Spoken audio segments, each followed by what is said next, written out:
Let's start with a question. Why? Why do we need to use our time well, especially as leaders? Another way, why spending a couple of hours together on this topic? When you see that, it's your turn. Okay? What's your answer to that? Because time is a gift. And so we want to use this gift well. Yeah. And it's a limited asset. Yes. Limitedness time. We have to do multiple things, so we have to manage our time. Yeah, definitely. Jen mentioned me a bit about your story, the kind of story you told. I'm sorry I wasn't with you yesterday night, but from that I sense that you have complexity to manage. Yeah. Yeah, steward of this gift, of this limited resource, precious one. Other reasons? We want to build a foundation. Asking why sometimes is not so easy. It's very important because it motivates us. I would also say that there are lots of things that are asking for our time. And Yeah. There's short limit, so it needs to be done some prioritizing. Yeah, definitely. Yes. And as leaders, especially because we're examples. Yeah, that's a very, very good point. Even unconsciously, we are setting an example in how we choose between one request and another one, in how we prioritize. That's a very good point. Even in management theory, there are a lot of studies on that. A leader can speak through example. Okay, the Bible mainly teaches that, but it's also true in time management. So even choosing to spend some time on this instead of something else, it's not just a choice that impacts on us, but impacts on our team, on the people we are leading. Yeah, very good point, thanks. Yeah, it's not a matter of time, but a matter of our personal resources, yes. And you're anticipating a good point we are going to explore today, yeah. It's not just time. Time management is not just time management. Thanks. Also, as leaders, it's not just about the example, but if we do wrong choices with our time, Yeah. it will influence others' work. Yeah, the impact of our decision, and so the impact on also on how we use our time, how much time we spend on a decision, on an analysis, on a project, has a bigger impact. Yeah. Oh, we are putting a big responsibility. So many good reasons. Can you think of one biblical reason? Okay, these are biblicals, of course, but one specific reason to manage to use our time well in the Bible? Bible quiz. I don't know where it is, but it says something about like making the most of our days because the days are evil. Yeah, exactly. You guessed it. Yeah. Shall we read it? Look carefully. Then, okay, there's a consequence of what's said before. We haven't time to read it, but maybe you can do that. How you walk.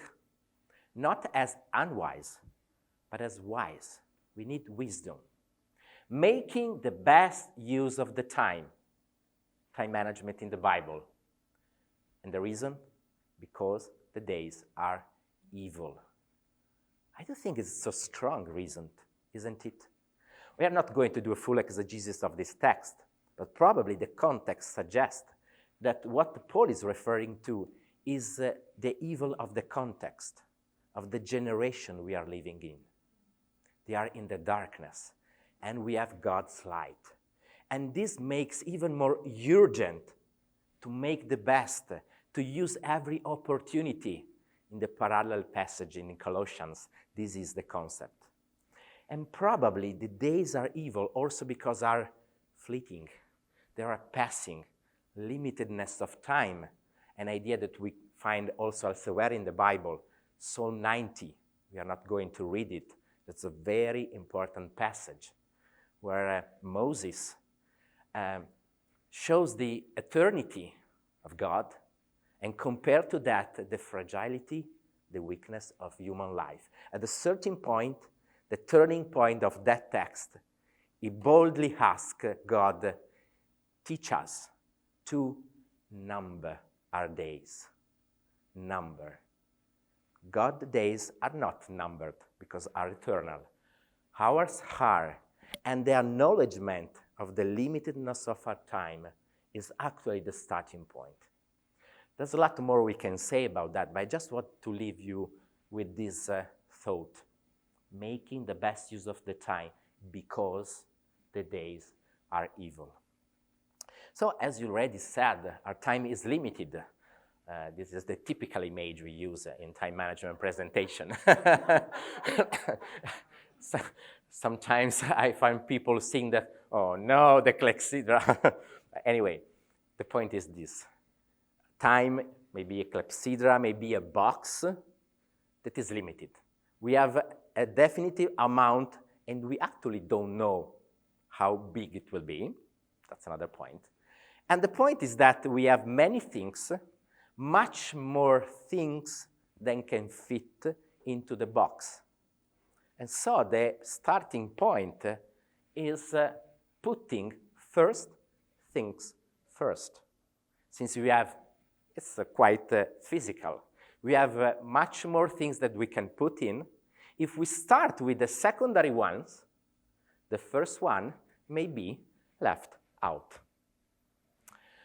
I'm aware that understanding priorities may not be easy at all, especially if you have many roles, many projects going on simultaneously, many roles in your organization, in your church, in your family, and so on. But I'm not going to talk about this today, not because it's not important. We may spend some time during the Q&A on the topic of prioritization, and we will explore a bit more in the case study. But the point I want to make in this first part of the session is, as in the title of the workshop, how to make our priorities happen daily. Because, at least it's my experience, sometimes I definitely know which are the priorities. I know which will be the best use of the time, but often I don't spend time on that. I find myself doing something else, and at the end of the week, I look back and realize I haven't worked on that task again for another week. Sometimes it's hard to find the time, and sometimes even if I would have the time for that important task, I find myself doing something else. Why? This is a broad topic, I know, but this has to do with how we function as human beings. We can use the term responsiveness. The point is that we do not act in a vacuum. But as human beings, I'm making something so big very short, but anyway, our actions, what we do, and also how we use our time, is not just the consequence, the result of our intentions. I know which are my priorities. Okay, that's enough. I will definitely use my time on that. No. Firstly, there are many external stimulus. Everything that we see, hear, feel in the outside world has an impact on us. And also our personal condition, how we feel physically, emotionally, spiritually in a certain point of time has an impact. And all this together, through the actual center of our life, the heart, has an impact on how we use our time. So what's the point here? Is that how we use our time is influenced by many things outside of us and inside of us. Some of them, some of these factors, have a positive influence. They help us spending our time on what is best, on our first things. And there are other factors who has a negative impact. They make difficult for us to actually work on that task, make progress on that project. So, as I said in the beginning, time management is not just about time. It's about managing, being aware, putting in practice systems, habits that can help us manage all these factors, maximizing the impact of the positive one and minimizing, of course, the impact of the negative one. So, if we agree on this, if you are with me, we can explore now, in some minutes, 4 factors that, in my experience, are probably the most significant one that have an impact on how we use our time. There may be many, of course. We are different in this, so I may be more sensitive to one factor, and you may be more sensitive to another one, and so on. This will be also the topic of the time of discussion, okay? But let's start with just 4 factors, some practical suggestion on that as a starting point. Maybe before showing you the first one, would you like just take 1 minute to write down, before I show you the next slide, which are, for you, very quick answer, the most important factors to manage that have an impact on how you use your time. So you may think, last time you had the time to work on that important project, and you find yourself doing something less important. What was the reason? What was the factor in that time who had an impact on how you use that slot of time you had? What is helping you to be more productive? Just write down a couple of words. It will be just for you. Sorry, just to clarify, so why didn't? Yeah, that's just an example to understand which is the factor. Okay, so maybe you can think it's just an example of a time you didn't, or you can also do the vice versa. So a time when I finally had the chance and I actually worked on that project. What helped me? Why 3 other times before I didn't use that time to work on that task, but that time I actually managed to do it? Where's the difference? Okay. Let's look at the first one. Ta-da. Attention, focus, the ability to concentrate, the ability to focus on someone or something. The importance of where we put our focus is a clear principle in the Bible. Let us run with perseverance the race marked out for us, fixing our eyes on Jesus.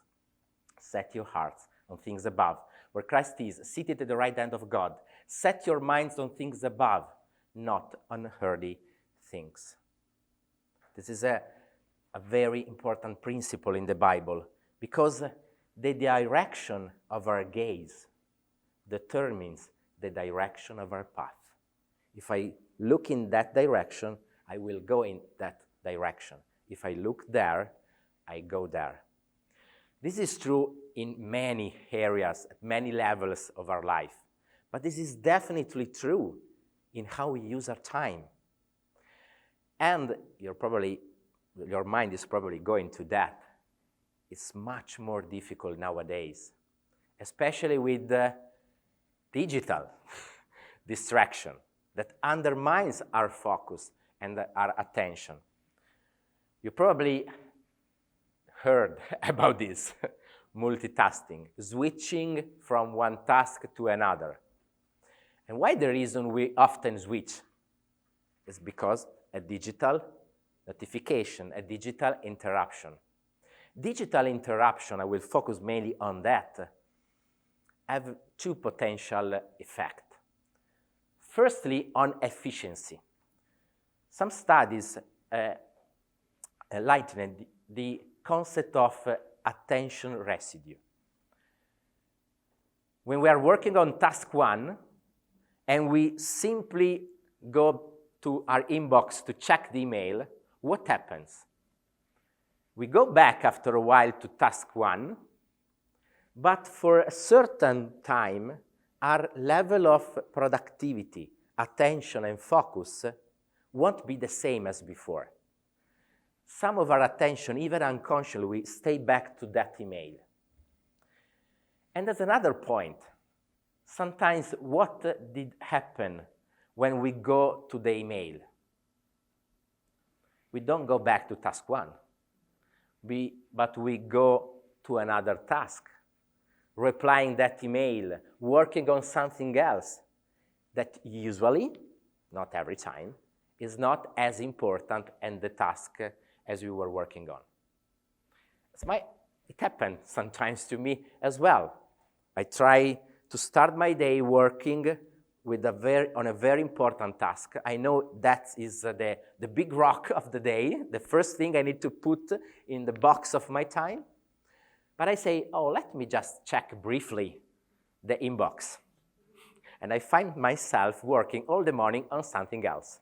And at the end of the day, I didn't work on the most important thing. That's the impact of digital interruptions. But my suggestion is simply this. Choose carefully. Choose intentionality for what and from who you really need to be disturbed. And you can optimize your system, your smartphone, your computer in very different way. So you can allow some notification and not others. You can use do not disturb mode. Okay, you can set your system according to your needs. This also depends on your role, on the way, the place you work in. But the point is, if we are aware that protecting our attention is important, we actually need to put in practice a system that can help us focus on the most important things.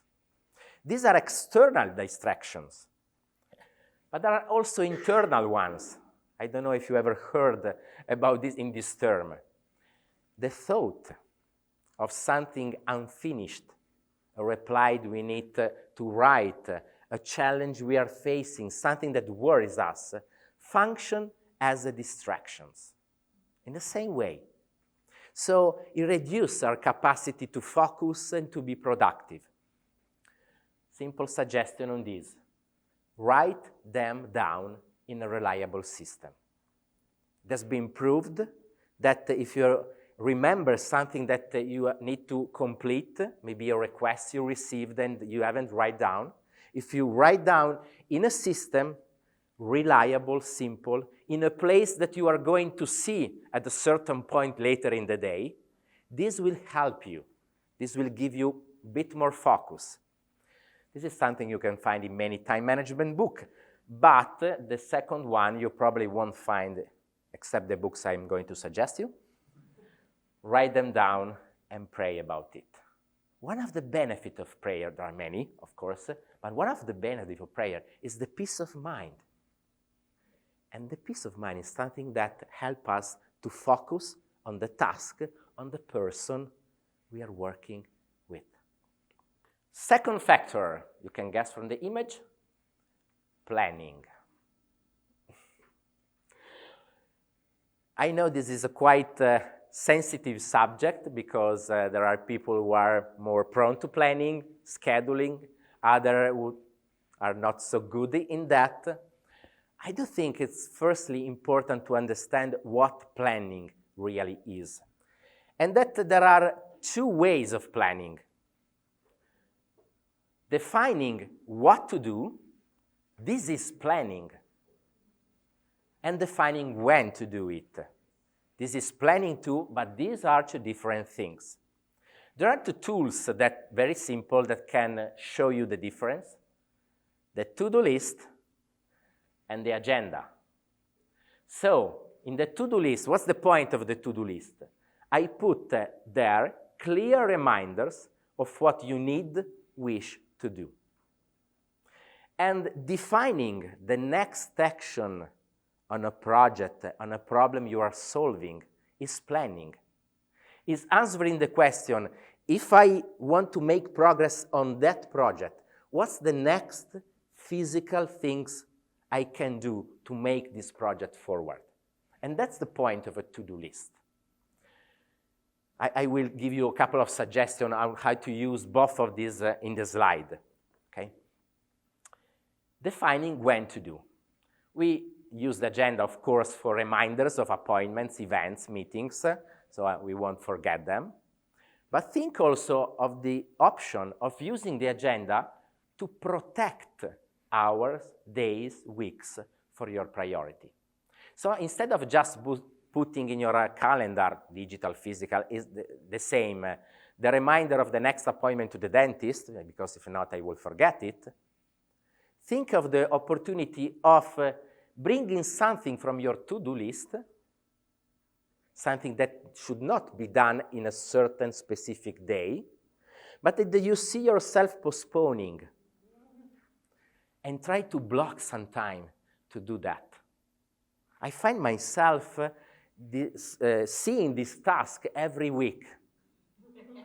Okay, next time I will schedule a time, I will say to my team, no meeting, no phone calls that morning, I need to finish that.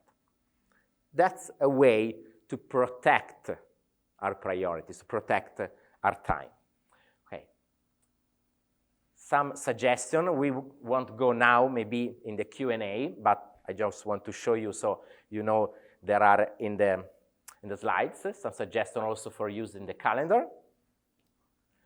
But I want to show you another tool, your ideal week.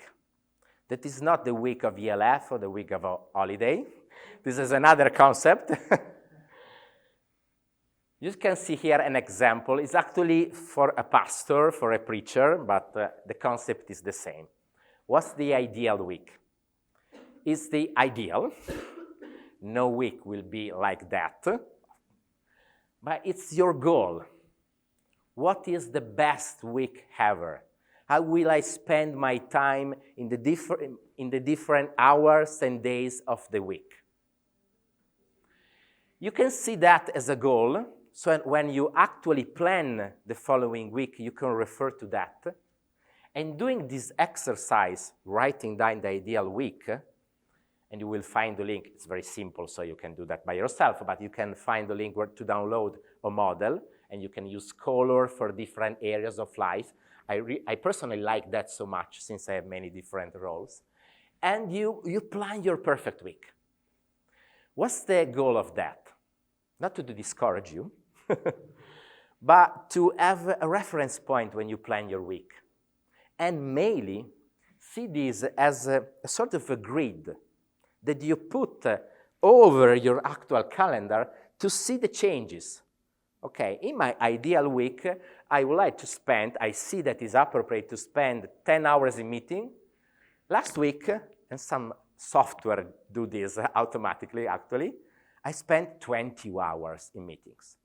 Was it an exception, or I'm actually spending too much time in meetings? And you can do that for every other area.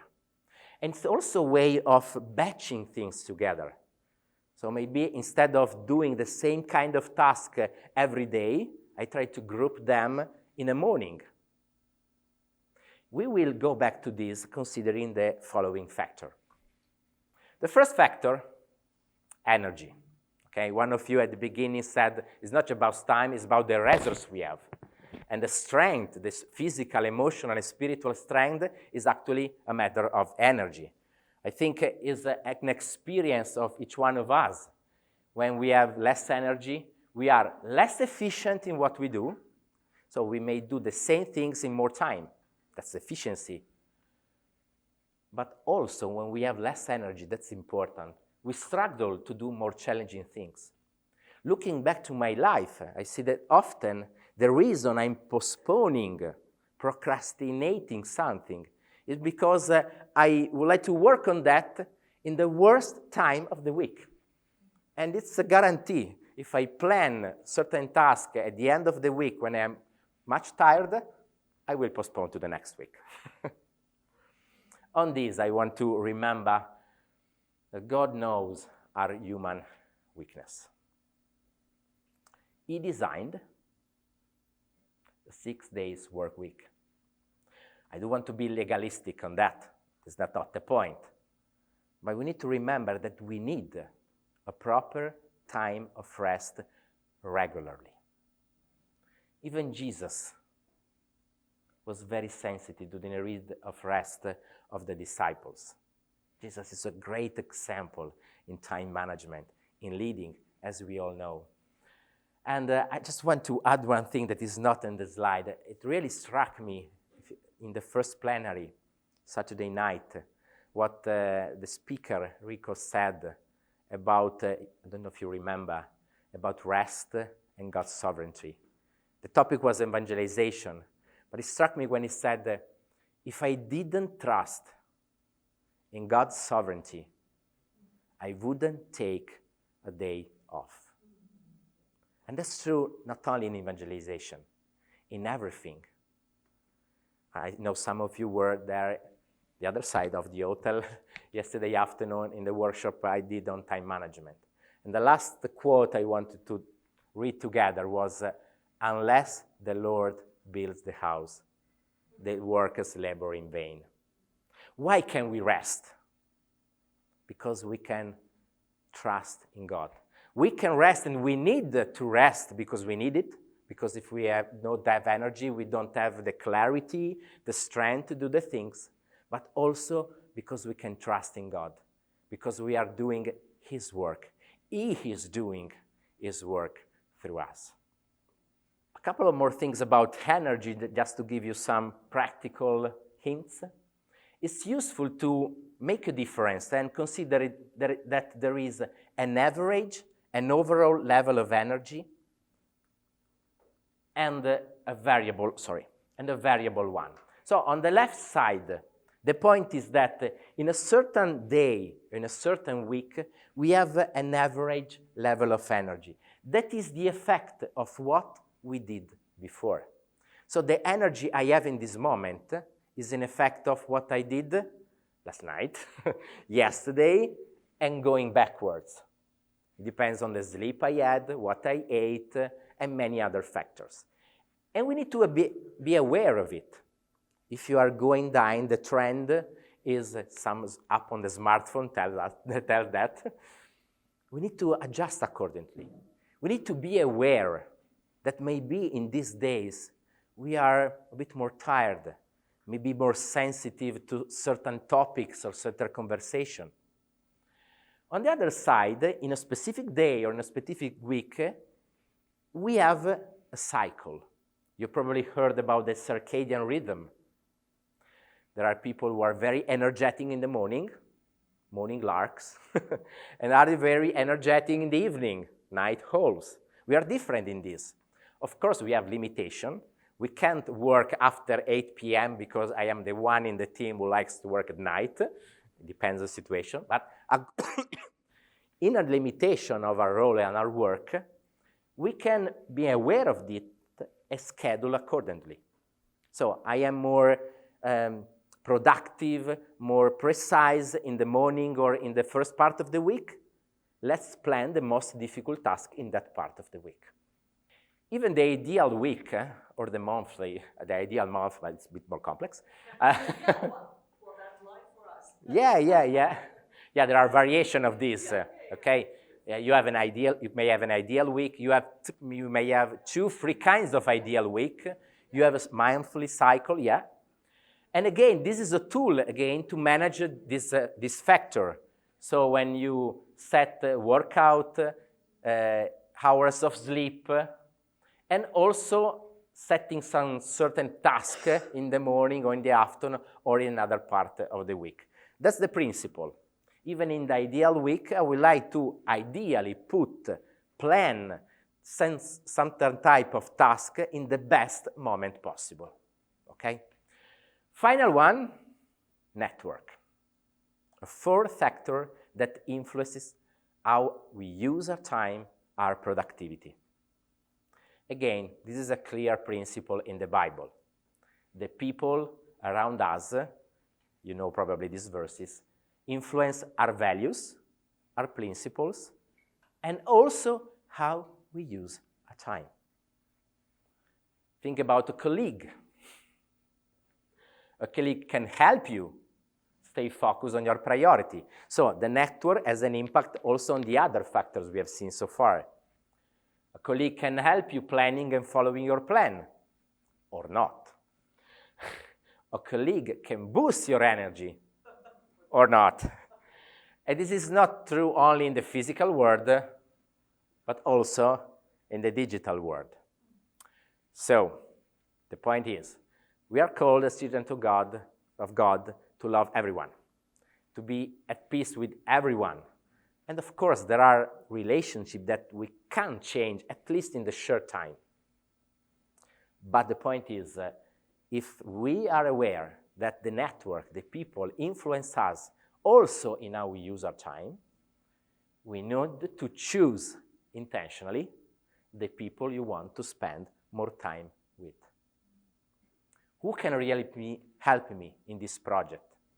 Who can give me encouragement and strength to follow my priorities, the priorities God has given me?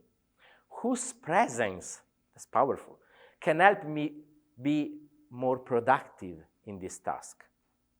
And I think the answer to this question can have an impact on the meeting you attend to, if you have the choice, on where you work, that's an important other factor, and also on the people you follow on social media.